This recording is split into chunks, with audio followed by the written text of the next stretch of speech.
Donald Trump के America में आने के साथ ही कनाडा में जबरदस्त खलबली मच चुकी है। हालात ऐसे हो चुके हैं कि जस्टिन ट्रूडो ने अपने पद से इस्तीफा दे दिया और नए प्रधानमंत्री की घोषणा हो गई। और इधर नए प्रधानमंत्री ने चुनावों का ऐलान कर दिया। अब चुनावों का जिक्र हो और कनाडा हर बार की तरह इस बार भी अपने पुराने राग को ना अलापे, ऐसा कैसे हो सकता था। सो कनाडा ने इस बार भी आरोप लगाने शुरू कर दिए। एक बार फिर कनाडा के आरोपों वाली लिस्ट में सबसे टॉप पर नाम चीन और भारत का है।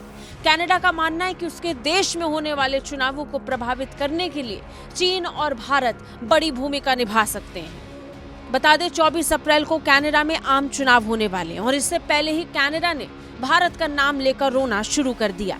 कनाडा ने भारत पर आरोप लगाया।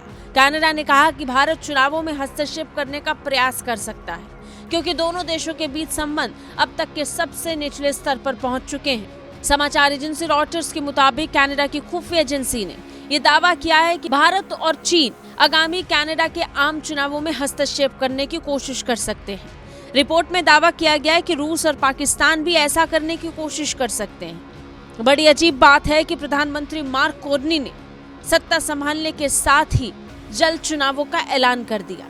कनाडाई सुरक्षा खुफिया सेवा ने इस बीच एक रिपोर्ट जारी कर दी और दावा किया कि भारत और चीन बड़ा प्लान बनाकर इन चुनावों में हस्तक्षेप करेंगे। ये बात किसी से छिपी नहीं है कि कैसे कनाडा के चुनावों में खालिस्तानी एजेंडा सबसे ज्यादा खुलकर सामने आता है। खालिस्तान के प्रभाव में चुनावों को लड़ते और जीतते हुए देखा गया है। इस बार भी ऐसा ही होगा। खालिस्तानी समर्थक फिर एक बार कैंपेनिंग में जुट चुके हैं। कनाडा में खालिस्तानी समर्थित सरकार हो, इसे पक्का करने के लिए खूब प्रोपेगेंडा फैलाया जाएगा।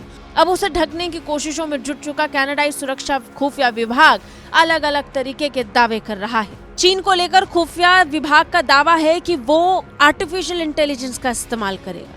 कनाडा का कहना है कि हमने ये देखा है कि भारत सरकार के पास कनाडाई समुदायों और लोकतांत्रिक प्रक्रियाओं में हस्तक्षेप करने की मंशा और क्षमता है। भारत की क्षमताओं का जिक्र कर कनाडा झूठा लांछन और बड़ा आरोप भारत पर लगा रहा था। हालांकि ये पहली बार नहीं है। इससे पहले भी कनाडा इसी तरह के आरोप भारत पर लगा चुका है, जिसे भारत कई बार सिरे से खारिज कर चुका है। इससे पहले तो पूर्व प्रधानमंत्री जस्टिन ट्रूडो साल 2019 और 2021 के कनाडाई चुनाव में विदेशी हस्तक्षेप की जांच कर रही समिति के सामने पेश भी हुए थे, जहां उन्होंने विदेशी ताकतों द्वारा चुनावों को प्रभावित करने की कोशिशों के आरोपों का सामना किया। और अब एक बार फिर वो चलन शुरू हो चुका है। ब्यूरो रिपोर्ट, भारत तक।